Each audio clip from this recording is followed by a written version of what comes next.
Buenos días, colegas. Antes de iniciar esta pequeña presentación, nos gustaría realizar una pequeña pregunta, la cual es la siguiente. ¿Qué desastres marítimos vienen a tu mente que estén relacionados o que hayan sido causas de una mala estabilidad o una falla a nivel de cálculos de estabilidad?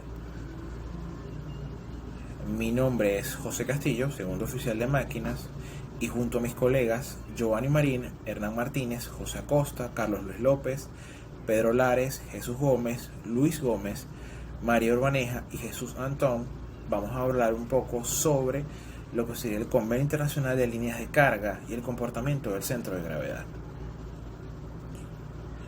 Entonces, hablamos un poco sobre el negocio marítimo. Desde el comienzo de la actividad mercante, este negocio siempre se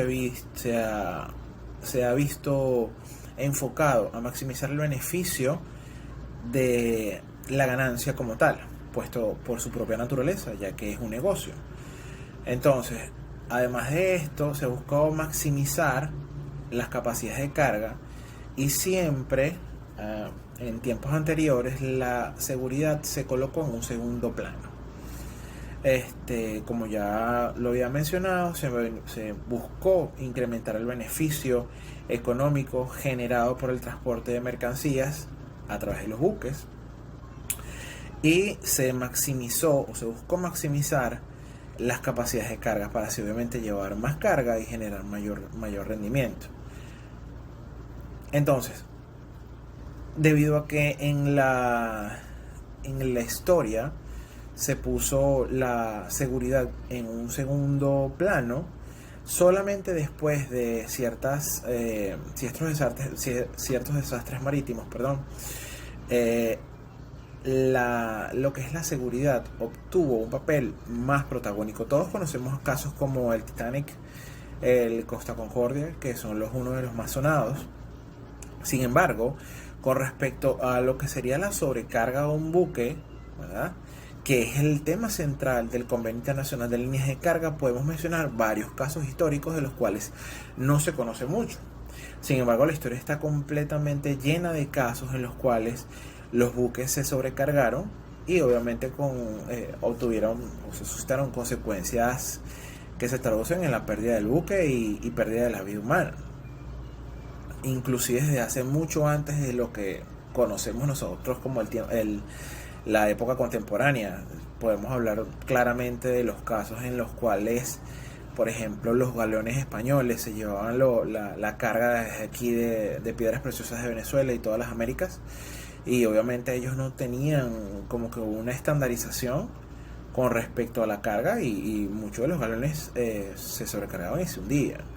Entonces, en tiempos más actuales podemos mencionar los siguientes casos: el caso del Steamship Island en 1915, el Derbyshire, el Neptune, el Lijula, el Seawall y el KMP Rafelia II. Como podemos ver aquí, es como cierta cronología desde 1915 hasta el año 2016. Entonces ya veremos un poco más adelante que el Convenio Internacional de Líneas de Carga para el tiempo del Island no estaba aún creado o conformado como tal.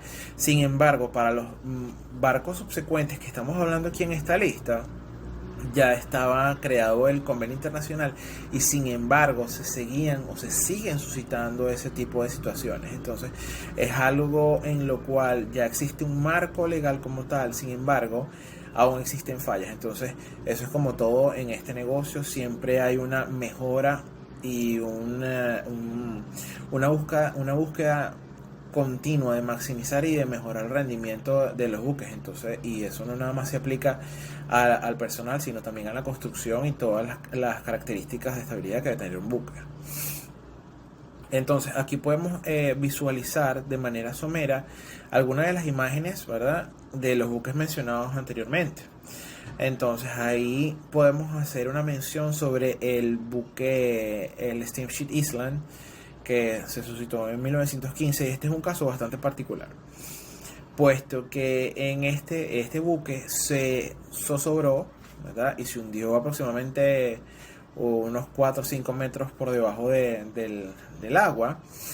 Pero lo más particular de este caso es que el buque se hundió en puerto, se hundió con buen tiempo, no hubo ningún tipo de condición adversa que afectara la estabilidad del buque, tal como un incendio, una varadura o alguna colisión. No hubo nada de eso. Sin embargo, el buque se hundió, zozobró, como se puede ver en la imagen. Entonces, eso es lo particular que es necesario mencionar en este caso, puesto que este buque, como ya lo acabo de mencionar, zozobró estando en puerto. Entonces, lo que sucedió es que el barco estaba diseñado para navegar en los grandes lagos de Estados Unidos. En mi caso particular, yo tuve la oportunidad, o he tenido la oportunidad, de navegar en los grandes lagos de Estados Unidos, específicamente en la sección de Canadá.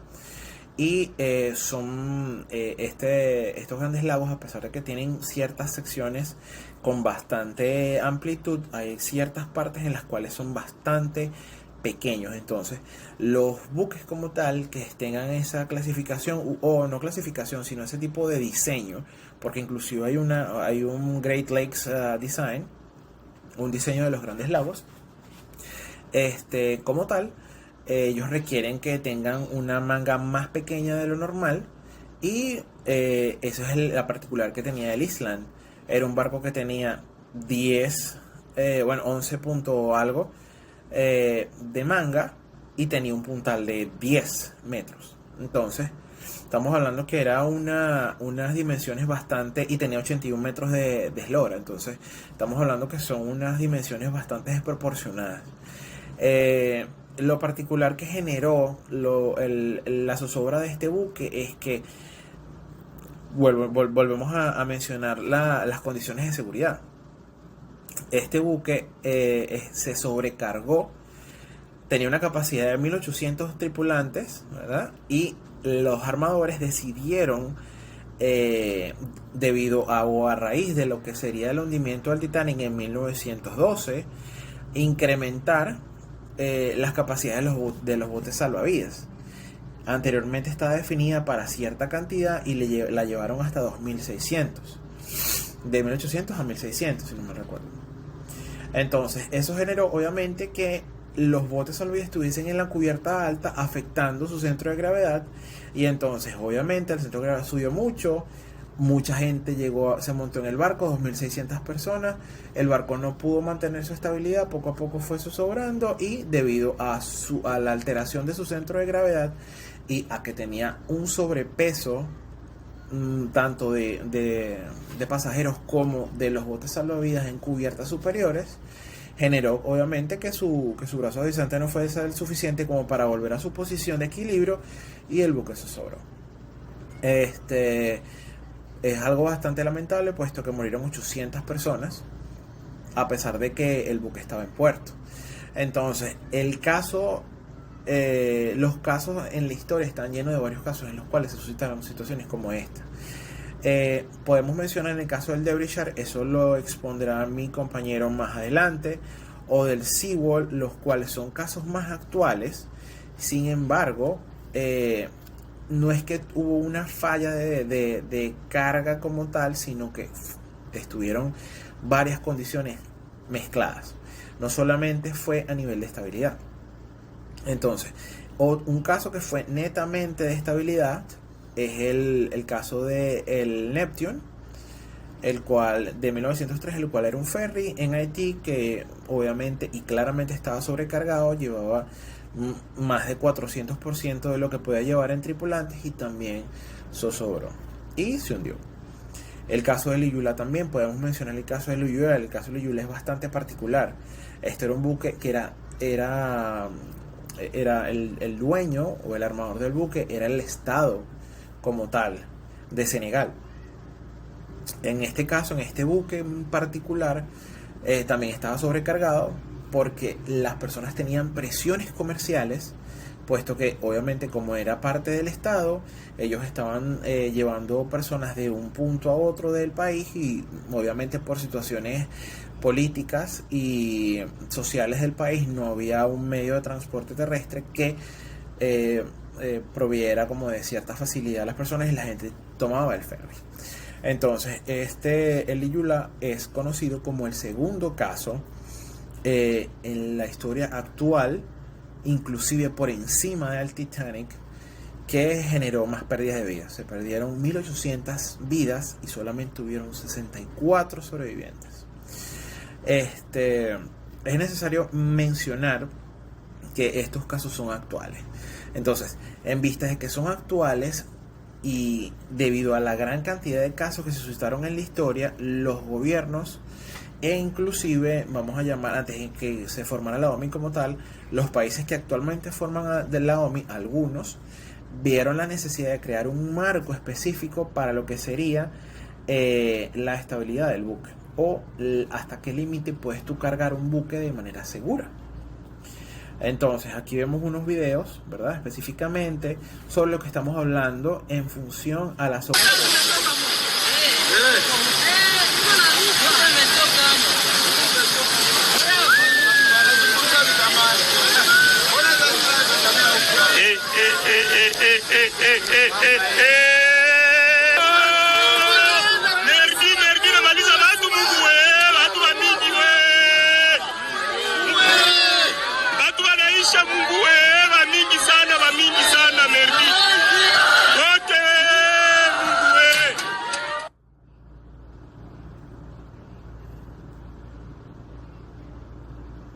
Este es un segundo caso.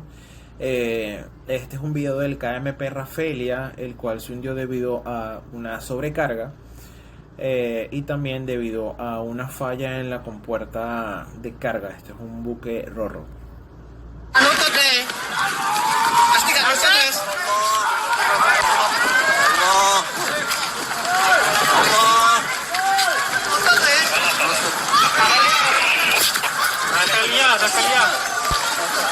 Selamat. Terus.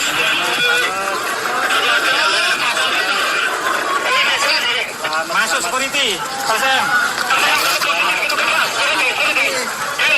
Selamat patrol kandas. Nah, kandas sudah situ kandas.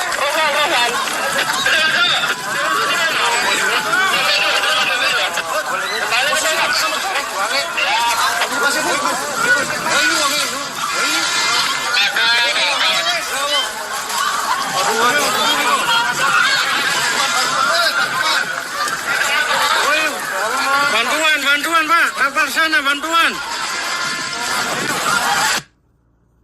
Bueno, estos son dos casos para que veamos de manera visual el efecto de una carga o de una falta o una falla en la estabilidad del buque.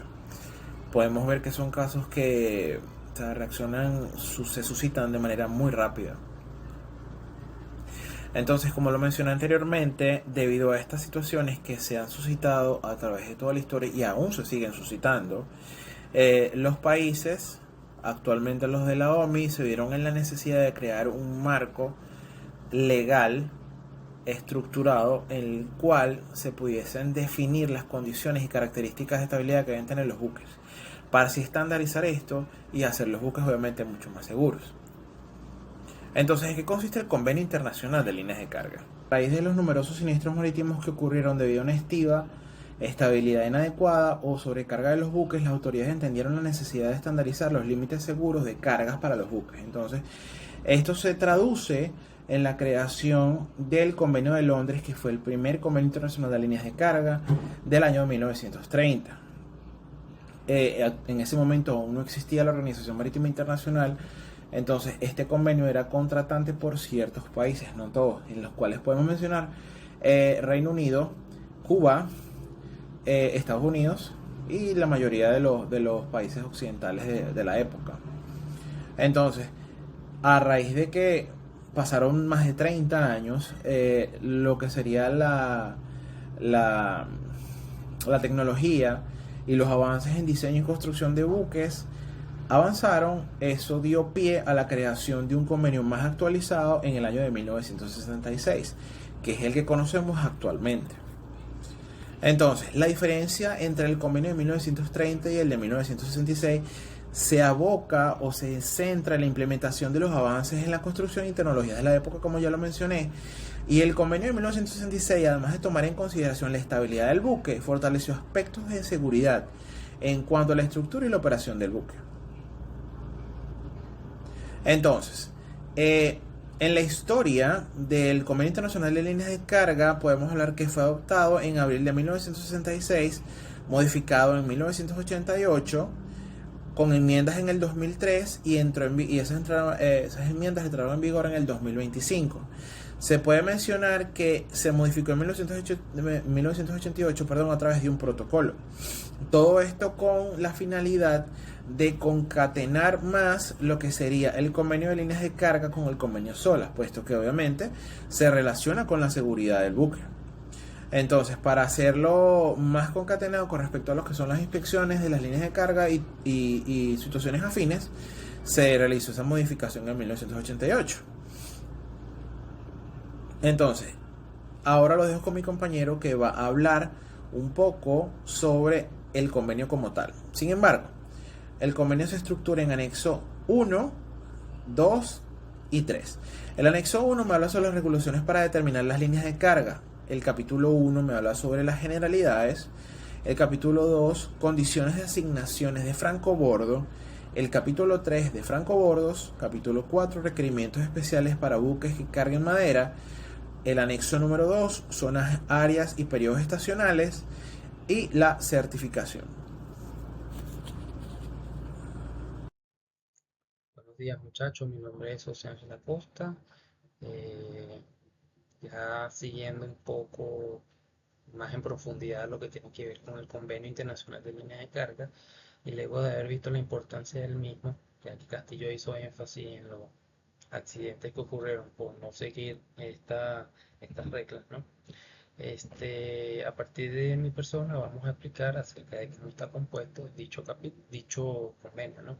A mí me tocó explicar de lo que es el convenio en el capítulo número 1 y el capítulo número 2.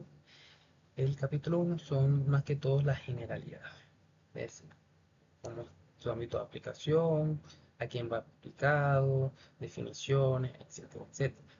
Pueden ver en la diapositiva de que las reglas van de la regla 1 a la regla 2. Así está constituido el capítulo 1. De todas formas, yo no voy a ponerme a explicar capítulo por capítulo literalmente lo que dice. Sencillamente voy a hacer un pequeño resumen de lo que dice cada capítulo de forma de que lo podamos entender y podamos saber dónde encontrar lo que necesitamos y si en algún momento lo llegásemos a aplicar. Por ello que empezamos con lo que es la regla número 1. La regla número 1 nos habla de que la administración deberá asegurarse de que la resistencia estructural es suficiente para el calado correspondiente al francobordo asignado. Asimismo, todo buque construido a partir del 1 de julio del 2010 deberá regirse como mínimo por las prescripciones del código IS, por lo que es lo mismo el Código Internacional de Estabilidad sin Avería del año 2008 en su parte A. Como bien sabrán, este código tiene parte A y parte B. La parte E es la parte mínima necesaria que deben eh, aplicar o que deben seguir todos los buques construidos a partir de la fecha que le mencioné anteriormente, mientras que la parte B son más que todo recomendaciones que que se hacen para mejorar dicha estabilidad. En cambio, todos los buques construidos antes del 1 de julio del 2010 deberán contar con un plan de estabilidad sin avería aprobado por la administración. La regla 2 habla del ámbito de aplicación y nos dice de que todo buque con propulsión, gabarra, barcaza y otras embarcaciones se le asignará un francobordo de acuerdo con lo previsto de la regla 1 a la regla 40. Asimismo, buques proyectados a llevar velas, remolcadores, se les podrá exigir un francobordo adicional aprobado por la administración. Asimismo, buques de madera, buques mixtos o construidos con materiales aprobados por la administración, pero que les sea imposible seguir estas reglas, deberán ser, o se les deberá asignar un francobordo la administración. Es decir, no es que por el hecho de que no se les puedan aplicar las reglas no van a poder navegar. Sencillamente deberán tener un francobordo asignado con una administración diferente de la forma en que se hace normalmente. La regla 3 es súper importante porque la regla 3 nos habla de lo que son las definiciones, lo que es la eslora, lo que es la manga, los perpendiculares, la cubierta de francobordo. Y es importante porque muchas veces tendemos a pensar de que la eslora es la distancia que hay entre la proa y la popa. Pero resulta ser que sí es esa distancia, pero difiere un poco. Y es por eso que es importante leer lo que es la regla 3 de este convenio, porque aquí vamos a encontrar exactamente esas definiciones. ¿Y por qué son importantes estas definiciones? Porque a partir de aquí se van a determinar los francobordos, ¿no? Regla 4 habla de lo que es la línea de cubierta. Aquí lo que es la regla 4, la regla 5, la regla 6 nos habla de lo que son las líneas de cubierta y las líneas que se usan para marcar las líneas de francobordo, lo que es la marca de francobordo. Reglas 5 es la 4, la 5 y la 6 habla de lo que son las líneas, ¿no? Y bueno, aquí hago un pequeño break para explicarles lo que es la regla 5. La regla 5 nos habla de lo que es la marca de Franco-Bordo, ese disco que nosotros tendemos a llamar disco de Princeton, no es otra cosa más que una circunferencia, y esa circunferencia, por esta regla, nos dice de que su diámetro interior no puede ser inferior a 300 milímetros. La anchura de la línea no podrá ser menor a 25 milímetros y que ese disco deberá ser atravesado por una línea horizontal de 450 milímetros de longitud y que deberá estar paralela a lo que es la línea de franco-bordo de verano. Entro a la regla 6, que nos habla de que las líneas de franco-bordo son aquellas líneas que van a ser ubicadas en el buque para determinar en qué tipo de zona estamos, en qué tipo de agua, y les voy a explicar sobre la nomenclatura. Tenemos la línea tropical, que normalmente en español viene denominada por la letra T. Tenemos la línea de verano, por la letra B de pequeña, letra I, que es la línea de carga en invierno, y la INA, que es la línea de invierno en el Atlántico Norte. Asimismo tenemos TD y D, que nos especifica si estamos en agua salada o en agua dulce. Entonces, esa línea de Franco-Bordo en el disco de Princeton tiene que estar totalmente paralela a lo que es la línea B. Y esa distancia que de ahí hasta la línea superior es lo que conocemos como Franco-Bordo de verano. La regla 7, de todas formas ahorita les vamos a mostrar un video para que más o menos ya se pueda ver de mejor forma lo que les estoy explicando. La regla 7 nos habla de que las marcas, o sea, normalmente esto es aprobado por una sociedad clarificadora, la línea de Franco-Bordo o la administración. Bueno, dependiendo de eso, nosotros o el buque podrá asignar las iniciales de esa sociedad clarificadora en ese disco, indicando quién fue que aprobó dicha línea. La regla 8 nos habla del detalle de las marcas, nos dice que aquellos buques con pintura oscura o fondo oscuro deberán tener líneas blancas o amarillas en sus letras, mientras que viceversa, si la fondo es claro, las letras deberán ser oscuras, de forma de que sean visibles. Y la regla 9 nos habla de la comprobación de las marcas, es decir, los inspectores, qué sociedad clasificadora está aprobada, cuáles son los requisitos mínimos, y bueno, ustedes si se van a la regla 9 y abren el convenio, se darán cuenta de que el convenio, la regla 9, los va a enviar a un artículo que está en la parte principal del convenio, ¿no? O sea, el mismo convenio te va explicando a dónde dirigirte si necesitas saber cierto tipo de información. Entonces, bueno, asimismo ya habiendo explicado lo que son estas reglas, podemos con esta diapositiva concluir de que este capítulo es fundamental ya que sienta las bases para los capítulos posteriores y garantiza que todos los aspectos técnicos de seguridad se entiendan y apliquen correctamente. Aquí tenemos, pueden ver en la imagen, un disco, un círculo con la línea que les expliqué. Al lado tenemos otras líneas que son las líneas de carga. Bueno, de todas formas, como les digo, en el video ya se les va a indicar de una mejor forma cómo están identificadas, ¿no? Aquí tenemos lo que son las definiciones de línea de carga, son marcas que indican el calado del buque y el límite máximo seguro, es decir, hasta dónde pueden cargar, dependiendo de la zona geográfica y las épocas del año. Y tenemos también en este dispositivo una información que nos dice que todo buque de 24 metros o más debe tener la marca en la línea de flotación, es decir, que esto nos lo dice el Código Internacional de Estabilidad sin Avería del 2008. Todo buque mayor a 24 metros de eslora debe poseer esta marca. Aquí tenemos la imagen, lo que les explicaba al principio de las distancias que deben respetar el diámetro del disco de Plinson, la longitud de las letras, las distancias, los conceptos, por lo menos, que el mínimo de verano o el flanco gordo es la distancia que hay entre la línea que atraviesa el disco de Plinson y la línea de cubierta, que es la línea máxima, ¿no? Superior, y que esa línea transversal, esa línea que atraviesa el disco de Plinson es totalmente paralela a lo que es eh, la línea de verano, ¿no? Es por ello que se llama mínimo de verano, por esta línea. Ahora vamos a explicar o vamos a reproducir el video donde explican mejor lo que les estoy comentando.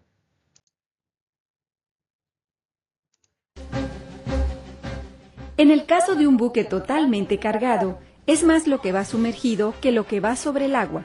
La profundidad permitida para el casco, es decir, el desplazamiento del barco, está determinada legalmente por líneas de carga pintadas en la parte media del costado de los barcos.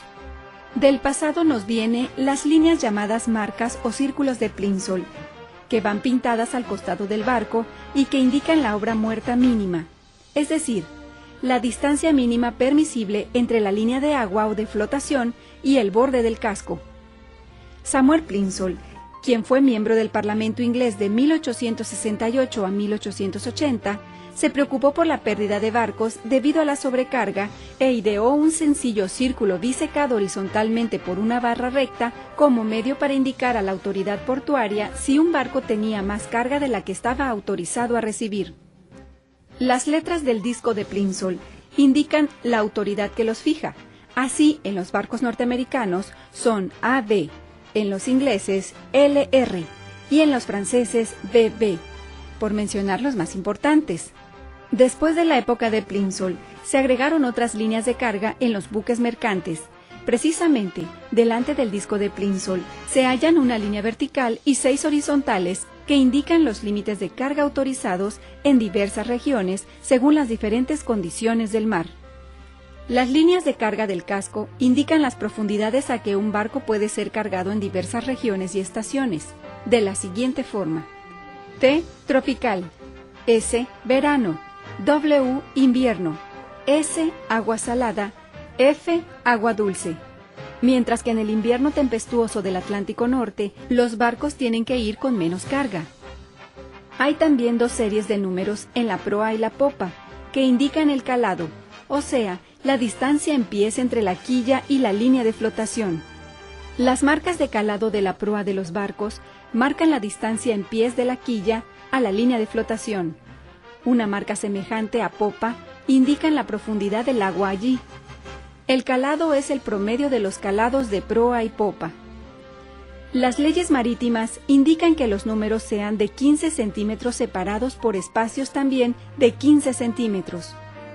El tonelaje de los barcos, el peso que pueden transportar, su calado en ciertas condiciones y la cantidad de obra muerta que deben tener en varias regiones y condiciones son calculados por los ingenieros navales.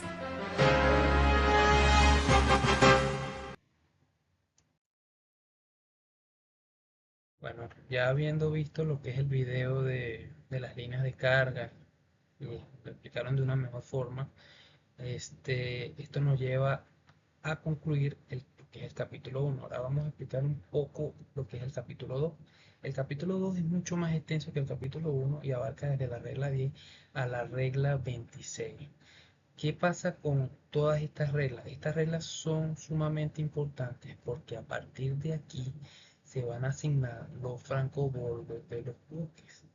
Aquí podemos ver por lo menos la regla 19 que dice ventiladores, regla 20 tubos de aeración, regla 22, 23, o sea, todos los buques son diferentes. ¿Por qué? Porque todos los buques tienen, dependiendo de su tipo de buque o su tipo de construcción, diferentes accesorios, podríamos llamarlo así, invernales, escotillas, o sea, tuberías de descarga, tuberías de carga en el forro exterior.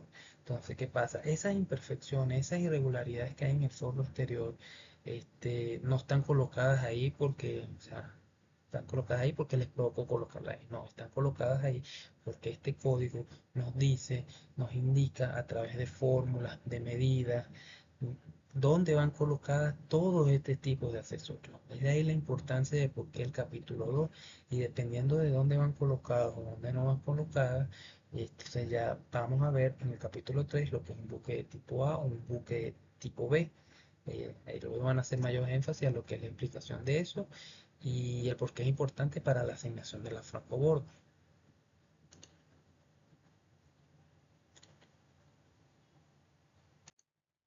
Es por ello que ya para concluir le vamos a resumir lo que es el capítulo 2. Es fundamental ya que en él se describen las diferentes características de accesorios como tomas de carga, descarga, escotillas, puertas, y de partir de estas descripciones se podrán hacer cálculos de área, alturas, profundidades, según sea el caso. Asimismo se hace mención de buques tipo A y tipo B, los cuales serán descritos a partir del capítulo 3. Entonces, ya habiendo conocido lo que es el capítulo 1 y el capítulo 2, vamos a dar paso a lo que es la explicación del capítulo 3 y cómo están determinados los francobordos dependiendo del tipo de buque. Muchísimas gracias. Buen día, mi nombre es Hernán Martínez, yo le voy a hablar sobre el capítulo 3, francobordo. El capítulo 3 está formado por una serie de reglas, ¿ok?, que enmarcan cada una de ellas una información importante referente al francobordo. En la regla 23 nos establece cómo lo denota la regla referente a los tipos de buque. En la 28 nos hace referencia a las tablas de francobordo. En la 29 lo que es la corrección al francobordo para buques de eslora inferior a 100 metros. En su regla 30 la corrección del coeficiente de bloque. En la 31 tenemos lo que es corrección por puntal. 32 corrección por posición de la línea de cubierta.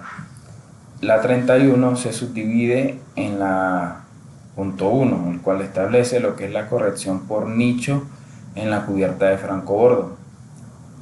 En la regla 33 tenemos lo que es la altura de las superestructuras. 34 longitud de la superestructura.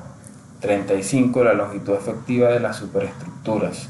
36 nos establecen los troncos. 37 reducción por superestructuras y tronco.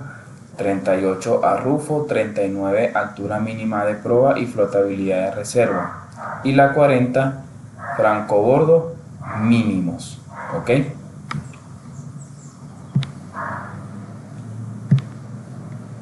En su regla 26 a 27 tenemos lo que son los tipos de buque. Tipos de buque A son aquellos construidos para transformar solamente cargas líquidas a granel, en el cual los tanques de carga tienen solo pequeñas aberturas de acceso, cerradas por tapas de acero u otro material equivalente, estancas y dotadas de juntas, ¿ok? Se caracterizan por tener una gran integridad en la cubierta, expuesta, una seguridad contra inundaciones, por pequeña permeabilidad de los espacios que estén llenos de carga y a su vez por el grado de compartimiento utilizado habitualmente. También tenemos los tipos de buque B, que son todos aquellos que no cumplan con las condiciones antes establecidas. En los buques de tipo B podemos conseguir con esloras mayor a 100 metros. Estos serán asignados francobordos menores a los requeridos teniendo en cuenta la reducción del francobordo considerado para las siguientes condiciones. Por ejemplo, lo que es la medida para la protección de la tripulación, dispositivos de desagües adecuados y las tapas de escotilla, tapas de escotillas con resistencias adecuadas. Dentro de su regla 27, ¿verdad?, nos establece el capítulo 3 una serie de valores que son medidas que deben de tener el francobordo de acuerdo a los metros de eslora del buque. ¿Ok?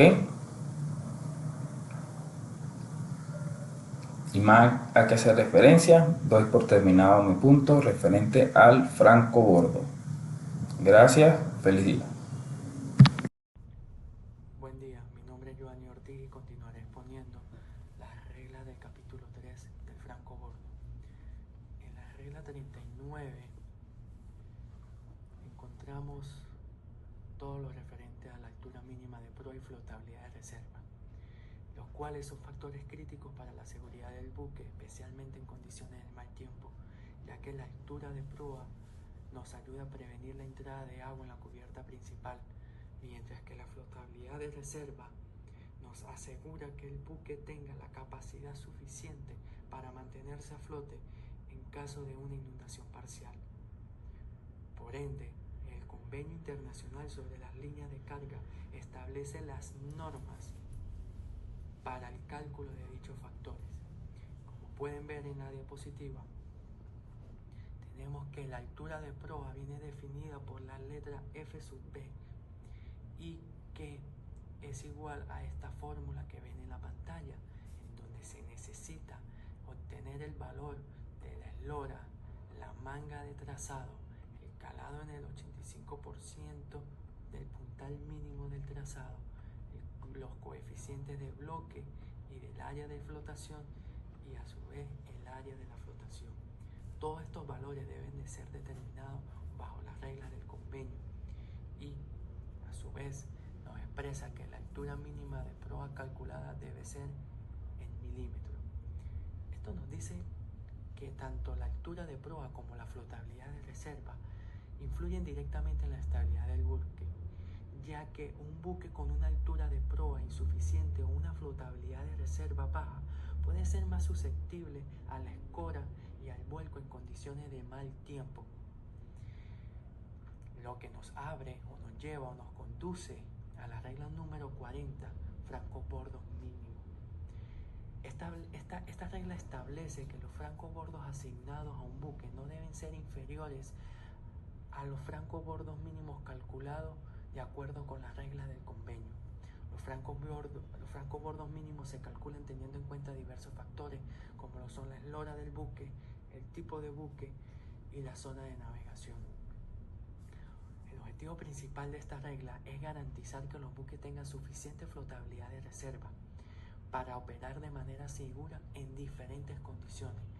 Por ende, en esta regla encontraremos cuáles son los lineamientos y bajo qué condiciones se debe calcular el francobordo mínimo para verano, para tropical, invierno en el Atlántico Norte y francobordo mínimo de agua dulce. Los francobordos son esenciales para la seguridad del buque. ¿Por qué? Pues garantiza que los buques tengan suficiente flotabilidad para evitar inundamientos o inundaciones. Al establecer francobordos mínimos, el convenio ayuda a prevenir la sobrecarga de los buques y a garantizar que operen dentro de los límites de seguridad, lo cual es esencial para la seguridad del buque y para los tripulantes. Gracias. A continuación, capítulo número 4. El documento oficial que certifica que un buque cumple con las normas de seguridad establecidas en el Convenio Internacional sobre las Líneas de Carga de 1966 es el Certificado Internacional de Francobordo, presentado en el anexo número 3 del convenio ya mencionado. Muy buenos días, soy Carlos Luis López, segundo oficial de máquinas.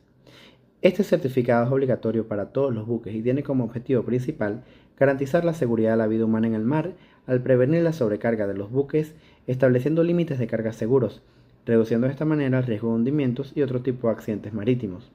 Además, este certificado facilita el control de las autoridades portuarias y garantiza el cumplimiento de las normativas internacionales.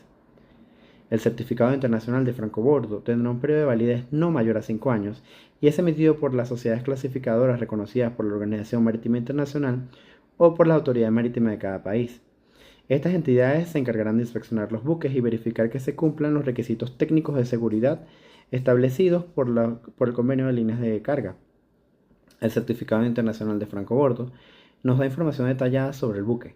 Veamos el ejemplo en nuestra lámina donde la Autoridad Marítima Venezolana nos da detalles como el nombre del buque, número OMI, arqueo, dimensiones, tipos de carga, apreciados en la sección izquierda de nuestra lámina en la primera página del certificado. En la sección derecha de nuestra presentación, en la segunda página del certificado, tenemos información específica sobre los francobordos mínimos permitidos para las diferentes zonas y épocas del año, así como la marca de francobordo que debe estar claramente visible en el casco del buque. En la siguiente sección, en la siguiente lámina, podemos ver la sección de reconocimientos anuales por parte de las administraciones, que según el artículo 14 de este convenio se certifica que el buque no ha sufrido ninguna modificación en el casco o en las estructuras que puedan influir en el cálculo de la posición de las líneas de carga. En caso de no poder renovarse este certificado, la página número 4 y 5 del ejemplo que tenemos, podemos ver cómo utilizan el artículo número 19, donde se especifica que la persona o organización que efectúa el reconocimiento podrá prorrogar la validez de este certificado existente por un periodo que no exceda los 5 meses. Esta prórroga se anotará en el certificado y solo se concederá cuando se demuestre que no ha habido ninguna modificación en la estructura del equipo, la disposición, los materiales, escotillas o algo más que afecte el francobordo. Dicho esto, podemos ver en el siguiente video el ejemplo donde el Derbyshire fue un buque que sufrió daños en las escotillas y esto lo llevó a su hundimiento. Por favor, veamos el video. El Derbyshire era un buque registrado en Liverpool. Se hundió gracias a una tormenta. As the typhoon approaches and conditions worsen, the master, following normal practice, turns to keep the waves at a slight angle to the bow.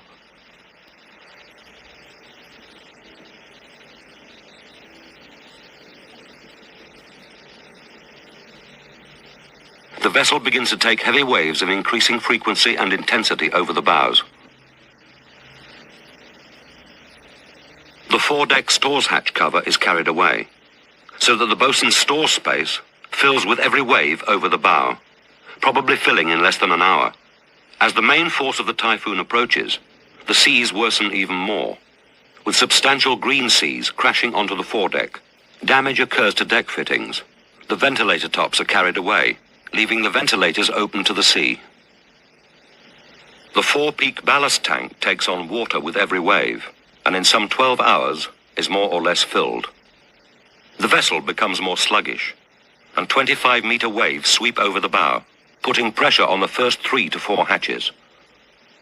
A large wave crashes over the starboard side of the bow, destroying the hatch covers on number 1 hold, allowing thousands of tons of water into the hold. All forward freeboard and reserve buoyancy is lost. Number 2 hold hatch covers collapse under the weight of water. The next hatch cover is driven inwards by wave pressures as number 1 tanks implode.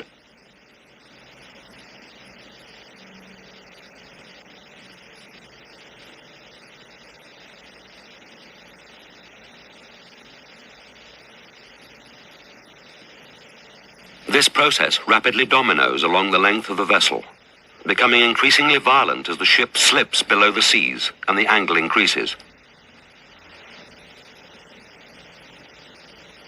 Shock waves traverse the structures, weakening them and making them more susceptible to collapse towards the aft end of the ship.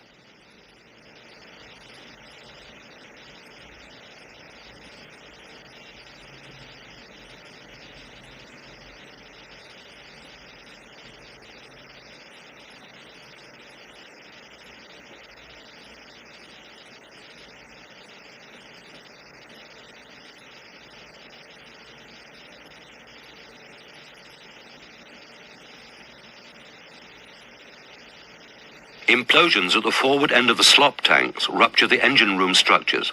The pump room and part of number 9 hold, and the weight of the engine, tear out the double bottom. The stern immediately fills, sinking below the surface. The accommodation, already seriously damaged, separates below the surface. The time elapsed between the collapse of number 1 hold hatches and the sinking of the stern is about 2 minutes. Como podemos apreciar, el caso del Derbyshire es uno de los casos en el que los buques registrados en The Liverpool ha sido la tragedia más grande. Murieron 44 personas, un tercio de esta tripulación era proveniente de Liverpool, y lo que nos hace resumir que el certificado francobordo es esencial para la seguridad de los buques y prevenir accidentes marítimos, ya que en este se certifica que el buque cumple con normas internacionales de carga, flotabilidad y que contribuyen a proteger la vida humana en el mar y el medio ambiente. Muchísimas gracias. Buenas noches, soy el oficial Giovanni Marín. Yo le voy a hablar sobre el anexo 2 del Convenio Internacional sobre línea de carga. El anexo 2 tiene como objetivo principal establecer criterios claros para la delimitación de zonas y regiones marítimas, así como también definir los periodos estacionales que afectan las condiciones de navegación. Su alcance incluye garantizar la seguridad de los buques en diferentes condiciones climáticas, establecer límites de carga adecuados según la época del año y región, contribuir a la prevención de accidentes marítimos y la protección del medio ambiente. Zonas y regiones. Las zonas marítimas, zonas y regiones. Las zonas marítimas son áreas geográficas definidas en función de las condiciones climáticas y oceanográficas. Se clasifican en zona tropical, zona de verano y zona de invierno, en donde la zona tropical son caracterizadas por temperaturas cálidas y condiciones climáticas favorables, estables. Las zonas de verano son caracterizadas por condiciones moderadas y menos extremas. Las zonas de invierno son caracterizadas por condiciones más severas, presentando fuerte oleaje, fuertes vientos, tormentas. En estas regiones podemos identificar el mar Mediterráneo como zona de verano, el océano Atlántico Norte como zona de invierno y el océano Índico como zona tropical. Periodos estacionales. Periodos estacionales son intervalos de tiempo durante los cuales las condiciones climáticas varían significativamente. Estos periodos afectan directamente la línea de carga, ya que determinan la cantidad de carga que un buque puede transportar de manera segura. Por ejemplo, en el periodo tropical permite una carga máxima debido a condiciones climáticas favorables. En el periodo de invierno requiere una reducción de la carga debido a condiciones climáticas adversas. Cambios y enmiendas de este anexo. La resolución MSC, Comité de Seguridad Marítimo, Maritime Safety Committee 329/90, introdujo enmiendas significativas al anexo 2, actualizando las definiciones de las zonas y periodos para reflejar los cambios en las condiciones climáticas globales, en lo que incluyó la inclusión de nuevas regiones marítimas, revisión de límites de las zonas existentes y la actualización de los periodos estacionales para mejorar la seguridad. Para concluir, según mi explicación, ¿cómo afectan los periodos estacionales a la carga de un buque? Los periodos estacionales determinan la cantidad de carga que un buque puede transportar de manera segura. Por ejemplo, en los periodos de invierno se requiere reducir la carga debido a las condiciones climáticas adversas. Como lo mencioné anteriormente, en este periodo de invierno las condiciones climáticas no son favorables para el buque ni para la carga debido a estas condiciones que presentan fuertes vientos, tormentas, y no son nada fáciles para la navegación. Esto ha sido un poco sobre mi resumen del anexo 2. Muchísimas gracias. Buenos días, mi nombre es Pedro Lares y continuando con nuestro segundo tema de esta exposición, trata sobre el comportamiento del centro de gravedad. En esta parte de la exposición abarcaremos los siguientes puntos: la introducción, los factores que afectan el centro de gravedad, el cálculo del control del centro de gravedad cuando éste ha sido desplazado. También se analizará un accidente de pérdida de estabilidad debido al desplazamiento del centro de gravedad, y también se mencionarán las normativas y regulaciones existentes para garantizar la estabilidad de los buques mercantes. La seguridad de los buques en todo momento y en todas condiciones dependen de la estabilidad del buque, es decir, de los cálculos de equilibrio. Hoy en día, con la construcción de buques cada vez más grandes, el aumento de tonelaje de los buques, el transporte de carga muy grande en términos de variedad y cantidad, depende de la provisión de las condiciones de estabilidad necesarias. Nosotros como operadores a bordo debemos garantizar en todo momento que esta condición de estabilidad sea positiva, y la mejor forma de hacerla es a través del control del centro de gravedad. Y esto lo logramos a través de una distribución correcta de los pesos a bordo. Antes de traer el tema del comportamiento del centro de gravedad y los factores que influyen en el desplazamiento del centro de gravedad, debemos refrescar un concepto básico de la estabilidad, que es el centro de gravedad. El centro de gravedad de un cuerpo es el punto de aplicación de todos los pesos existentes a bordo, incluido el peso del propio buque, a través del cual la fuerza de gravedad se considera que actúa verticalmente hacia abajo con una fuerza igual al peso del cuerpo. Y también se dice que es el punto sobre el cual el cuerpo se equilibraría. Podemos ver aquí en la imagen el centro de gravedad y el centro de carena. El centro de gravedad actúa verticalmente hacia abajo, lo que conocemos como desplazamiento, y el centro de carena actúa verticalmente hacia arriba, lo que conocemos como el empuje. Esta interacción o esta relación entre estas dos fuerzas es lo que va a generar un par adrizante o un par escorante. Y ahí va a depender nuestra estabilidad, va a definir nuestras condiciones de estabilidad, si es una estabilidad positiva, una estabilidad nula o una estabilidad negativa. Como le mencioné anteriormente, existen tres condiciones de estabilidad: la estabilidad positiva, la estabilidad nula y la estabilidad negativa. La condición de estabilidad de un buque va a depender del par de estabilidad. Podemos tener tres tipos de par de estabilidad, que son el par adrizante, el par nulo y el par escorante. Este par de estabilidad a su vez va a depender de la posición o la ubicación del centro de gravedad y el centro de carena. Para la condición de estabilidad positiva, cuando al escorarse un buque a causa de una fuerza exterior, el metacentro se encuentra por encima del centro de gravedad y el brazo del par generado hace adrizar el buque. Es decir, que en este caso sería un brazo adrizante, hace que el buque vuelva a su posición de equilibrio. En la estabilidad nula, en este caso, el metacentro y el centro de gravedad se encuentran en la misma altura o al mismo nivel, y el par de fuerzas se encuentran en la misma vertical, lo que genera un par nulo o un brazo adrizante igual a cero, y lo que a su vez se traduce en que el buque se va a escorar y va a mantener una escora fija, no va a volver a su posición de equilibrio ni va a escorarse aún más, se va a mantener en una escora fija. Y en la estabilidad negativa, cuando el centro de gravedad está por encima del metacentro, en este caso se generará un par escorante. El buque va a tender a escorarse aún más. Entonces, dicho esto, podemos decir que la estabilidad, la condición de estabilidad del buque depende netamente de la ubicación del centro de gravedad. Es aquí la importancia del control del centro de gravedad, y nosotros debemos reconocer los factores que pueden causar un desplazamiento de este centro de gravedad, y es lo que hablará nuestro compañero a continuación.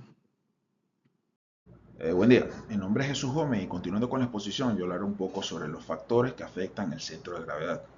Entendemos que el centro de gravedad es ese punto de balanceo del buque, ese punto de equilibrio. Y los factores que afectarían el centro de gravedad de forma general son movimientos de peso por una u otra razón. Y que tanto afecta, bueno, depende de la posición, distancia y qué tan pesado es ese peso que se mueve en relación a la sumatoria de todos los pesos del buque, ¿no? Mencionaré 3 puntos, tocaré 3 puntos en esta posición, que son distribución de la carga, movimiento de la carga y efecto de superficie libre, y primer contacto con los kill blocks durante el dique. Estos 3 puntos de alguna forma nos dan una idea clara de todos los factores que podrían afectar al centro de gravedad, para no mencionarlo uno a uno, sería muy largo. Comenzamos con el primero, distribución de la carga. ¿Qué pasa cuando cargamos? ¿Qué pasa cuando descargamos? ¿Y qué pasa cuando movemos carga a bordo? Cuando cargamos, el centro de gravedad se mueve en dirección hacia el centro de gravedad de la carga, donde se cargó. Si se cargó en estribor, bueno, el centro de gravedad se mueve en dirección hacia estribor. Si descargamos, pasa lo contrario, se mueve en sentido opuesto. Y cuando movemos carga a bordo, se mueve de forma paralela. Un ejemplo práctico que tenemos aquí: ¿qué pasa cuando levantamos una carga usando la grúa del buque? Cuando esta grúa es parte del buque, en el momento que la grúa, el gancho de la grúa se conecta a la carga, si la carga todavía está tocando la cubierta, el centro de gravedad se mantiene tal cual. Pero en el momento que es suspendido, ya sea 1 centímetro, 10 metros, 15 metros, no importa, en el momento que esa carga es suspendida, el centro de gravedad de esa carga deja de estar en la carga en sí y pasa a estar en la grúa. Y obviamente eso generaría un aumento, una elevación del centro de gravedad. Posteriormente, cuando la grúa extiende su brazo para descargar, el centro de gravedad sigue estando en la parte rígida, y bueno, eso generaría un movimiento del centro de gravedad, ya no solo hacia arriba, sino también hacia un lado. Dependiendo de qué tan pesada es esa carga en proporción a su sumatoria de todos los pesos, puede generar incluso una escola. En el momento que se descarga, el buque podría estar adrizado de nuevo o incluso colarse al lado opuesto.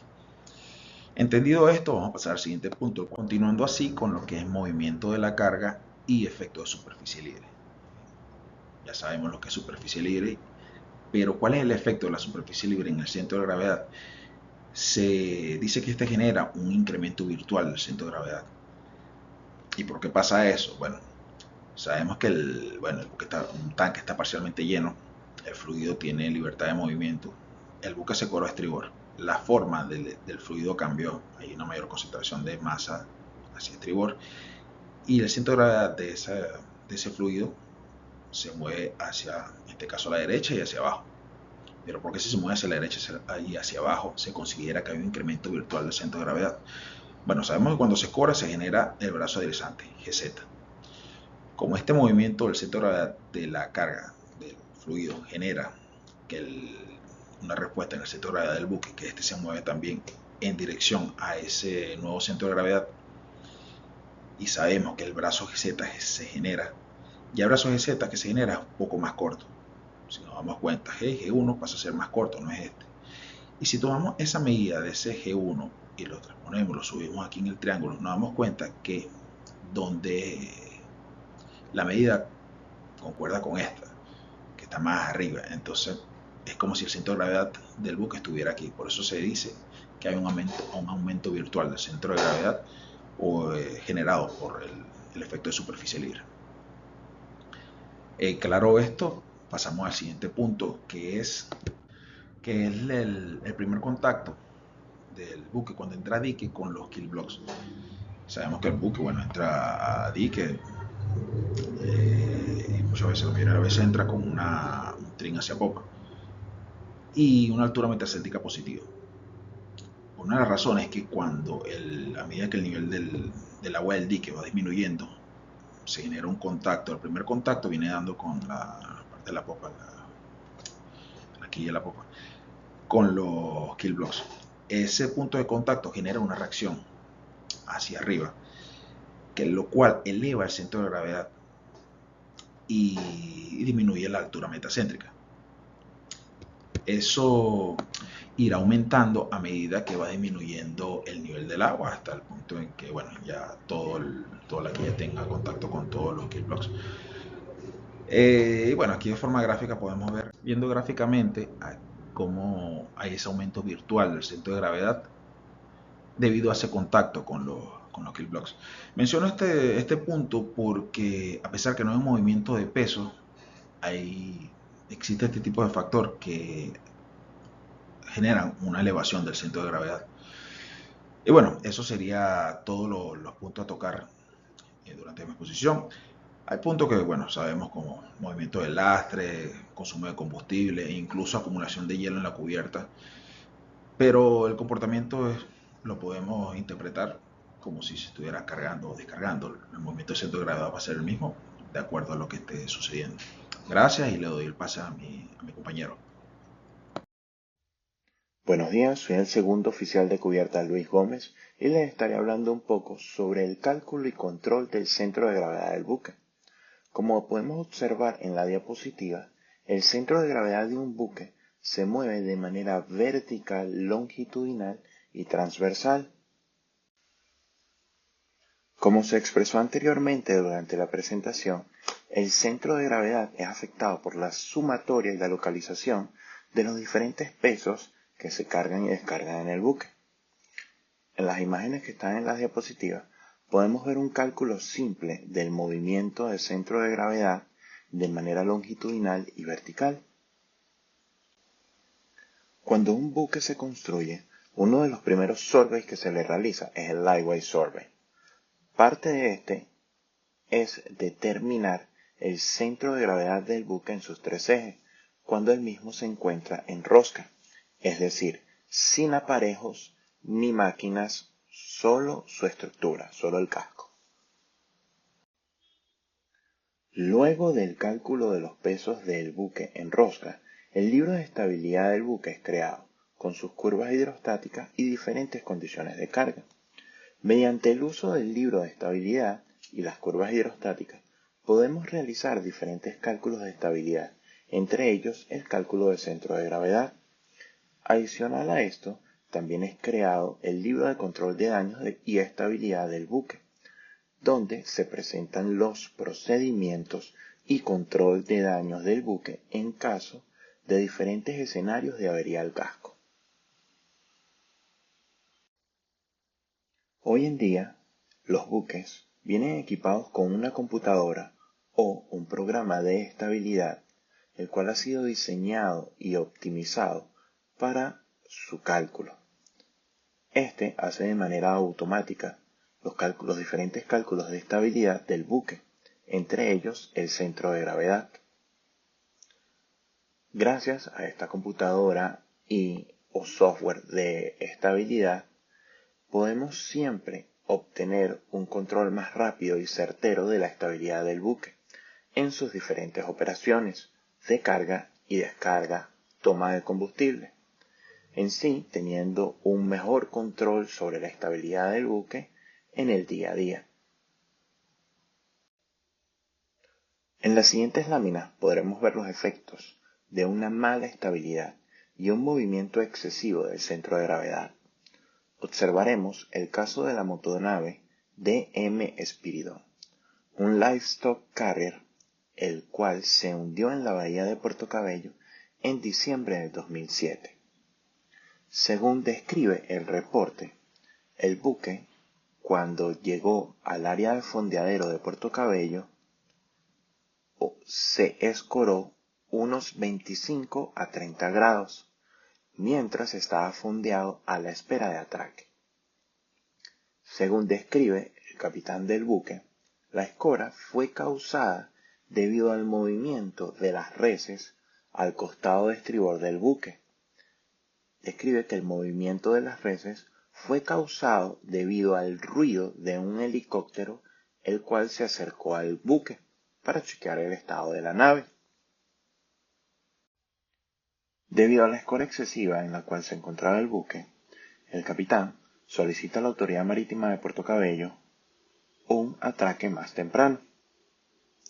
El buque, al llegar a muelle, es inspeccionado por la Autoridad Marítima de Puerto Cabello y por inspectores independientes. Al realizar una inspección subacuática, da como resultado que el casco todavía se encuentra en óptimas condiciones, no poseyendo ninguna perforación ni ingreso de agua. Luego de realizar una inspección a bordo del buque, encuentran como resultado que las bodegas del costado de estribor se encuentran inundadas y el agua está contaminada con heces y sangre de las reses. El capitán y el jefe de máquina reportan que las bombas de a bordo no poseen la capacidad para bombear el agua, la cual está inundando las bodegas de estribor. Aparte de esto, los inspectores notan que los corrales en los cuales se encuentran las reses todavía se encuentran en óptimas condiciones y las reses todavía se encuentran bien distribuidas en estos corrales. Luego se toma como decisión abrir pequeñas aperturas en el lado de babor del buque para intentar descargar las reses. Luego de 48 horas de operación intentando descargar las reses, llegan a la conclusión de que deben llevar el buque al área de fondeo de nuevo y esperar a que llegue un equipo de salvamento con bombas adecuadas para poder bombear el agua que se encuentra en las bodegas que están inundadas en el costado de estribor. El buque, al proceder al área de fondeo de Puerto Cabello, se nota que el francobordo del buque no es mayor a 30 centímetros. Durante la noche en la cual pasa el buque en el área de fondeo, este es inundado y se informa a la autoridad marítima portuaria de que el buque no pasó la noche, no aguantó el tiempo suficiente a que llegara el equipo para el correcto bombeo del agua en el cual estaba inundando las bodegas de estribor. Ahora los dejo con la oficial María Urbaneja, que continuará con casos prácticos y simulaciones. Buenos días, mi nombre es Jesús Antón.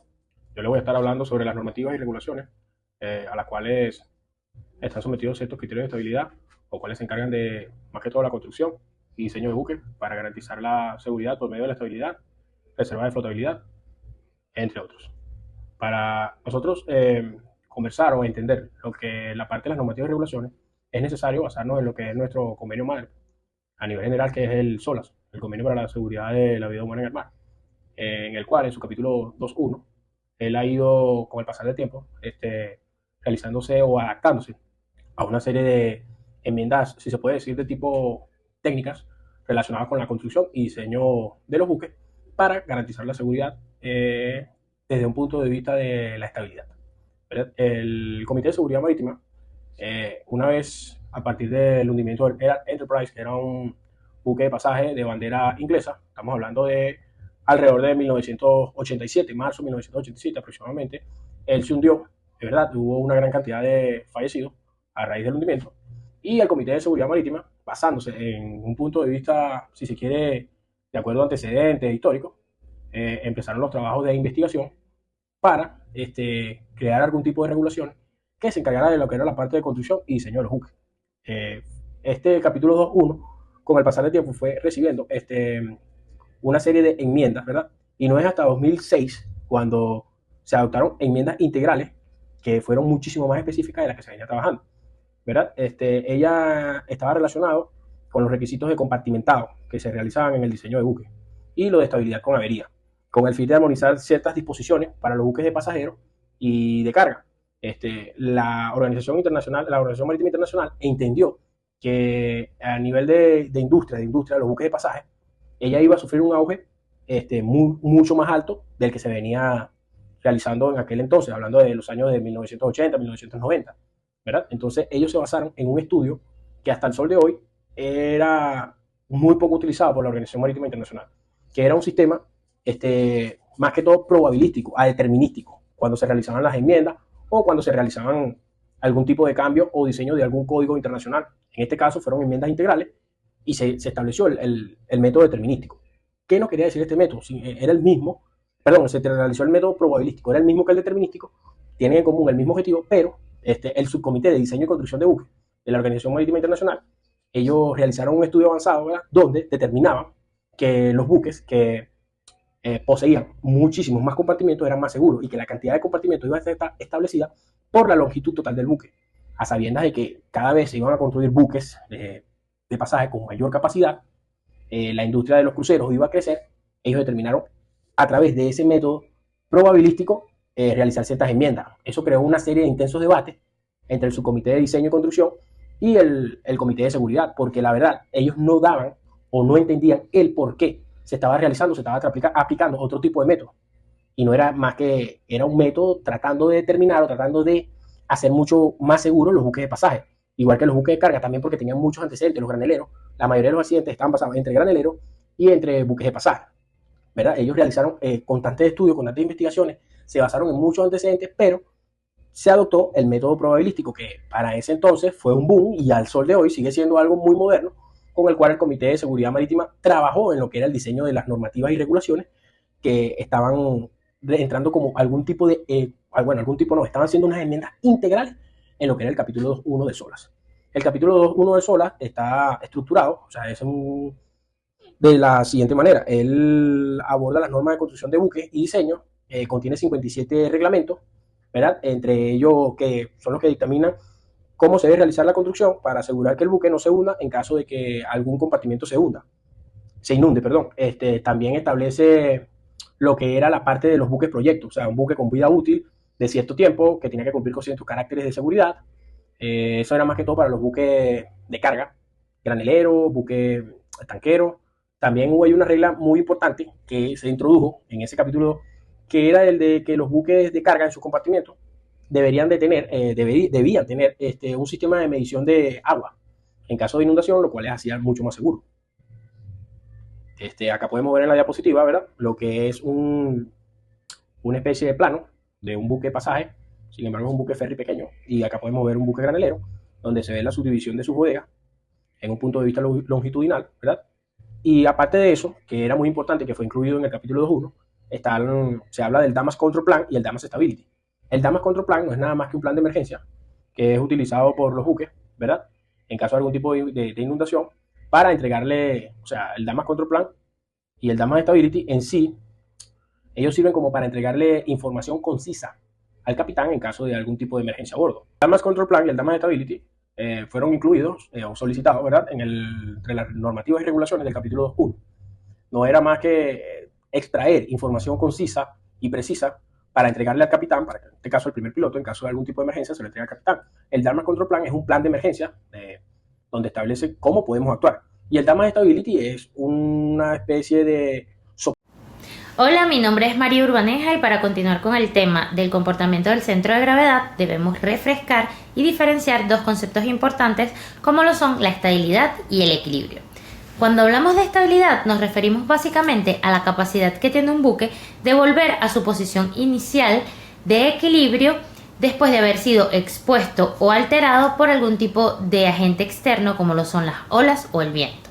Por su parte, cuando hablamos de equilibrio nos referimos al momento en el que las fuerzas de empuje, llámense flotación y gravedad, que trabajan en el eje vertical, se igualan.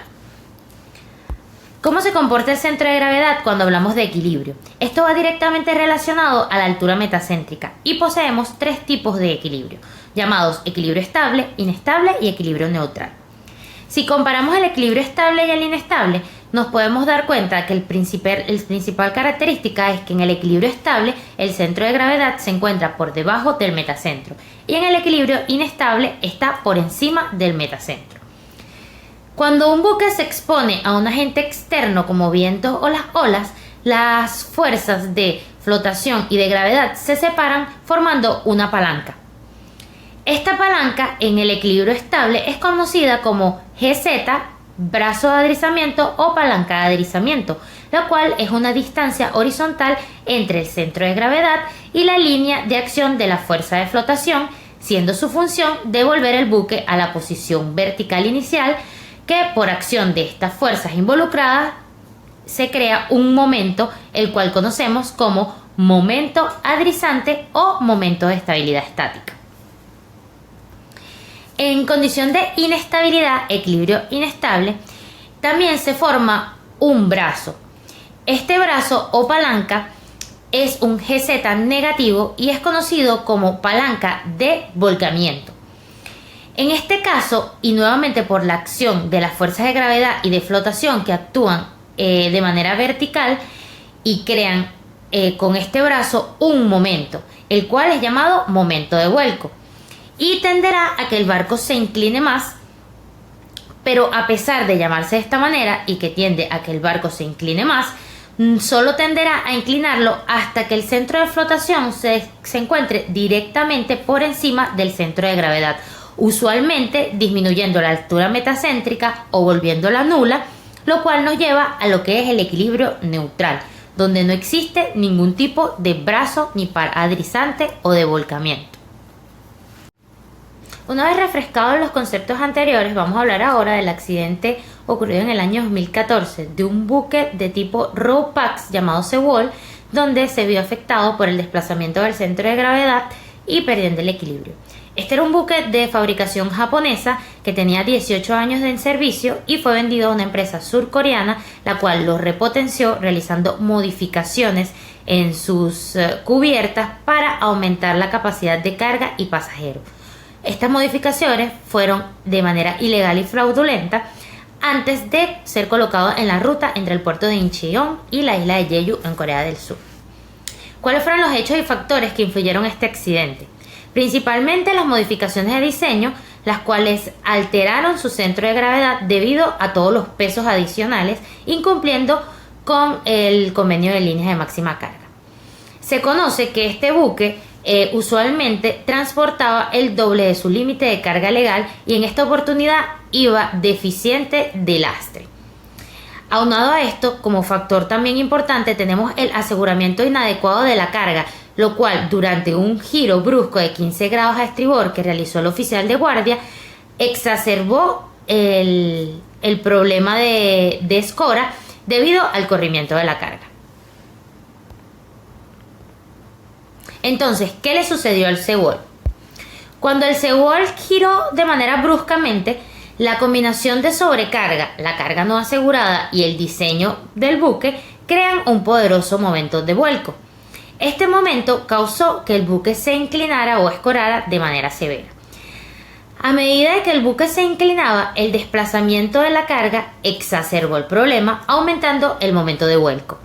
La tripulación del buque no tomó las contramedidas adecuadas para reducir la velocidad o cambiar el rumbo y así contrarrestar el momento de vuelco.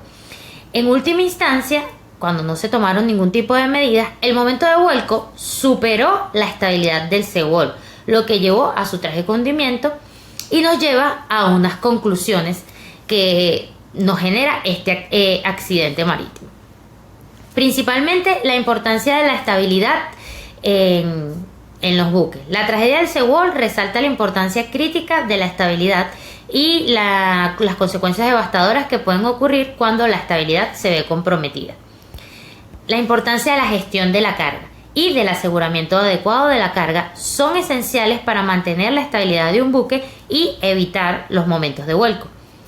De igual manera, otro factor importante es la capacitación de la tripulación, que debe ser una capacitación adecuada para el tipo de buque, para así saber cómo reaccionar y reconocer y responder de manera eficaz las situaciones que podrían conducir a cualquier tipo de inestabilidad o vuelco.